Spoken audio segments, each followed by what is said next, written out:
Nice going, Baltimore. You choked in the playoffs yet again.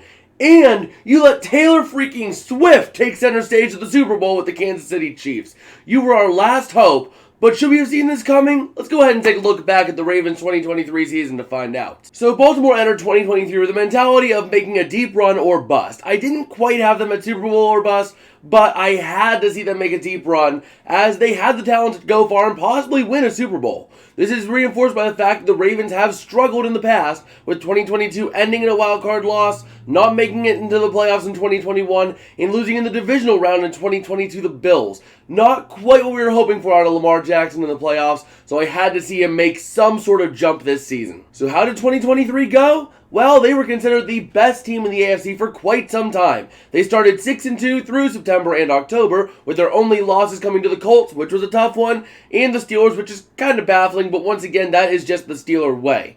Despite this, they also got some key wins in this stretch over the Lions, the Bengals, and the Browns twice. Keep in mind, at this point, the Bengals win was in Week 2, which was when we thought the Bengals were still going to be good this season. From here, the Ravens got even better. In November, they managed to win 3 games with their one loss in that month coming to the Browns. It was a tough one, but the Ravens defense buckled, so they did kind of deserve it. There were no huge wins in this stretch, but December and January were set to be big.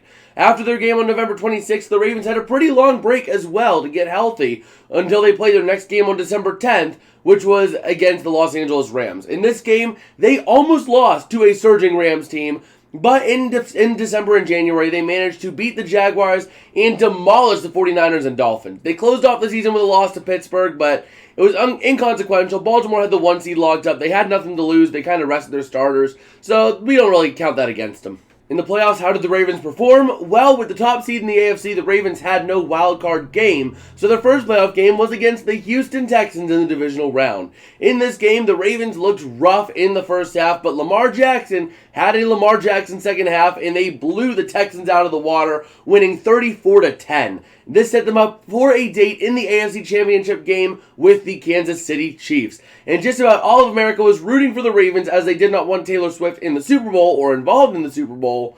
And the Ravens were favored in this one, but Kansas City came out strong, taking a 17-7 lead into the half.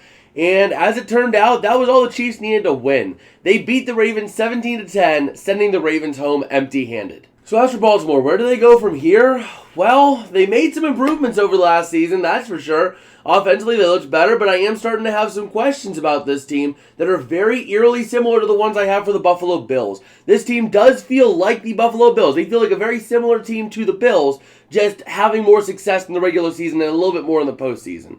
And it might come down to a coaching philosophy like I was thinking with the Bills, but they did make an offensive coordinator change recently, which made the Ravens look a lot better offensively. The biggest problem I saw, though, in the divisional round, and especially in the conference championship, was the nerves. The nerves screwed the Ravens. There were way too many miscues and way too many dropped passes that ended the Ravens season. They beat themselves, and the problem with the excuse of they're nervous, the Ravens shouldn't be nervous. They have experience in the playoffs. They have been consistently in the playoffs. I think only missing, one of the last 5 playoff seasons? So they should not be nervous in these games. Overall, I believe the Ravens have met expectations for this season, but now the expectations are going to be even loftier. You gotta get back to the AFC Championship game in 2024, and you gotta play better, and you gotta play more convincingly. You can't let the nerves get to you. Good luck, Baltimore.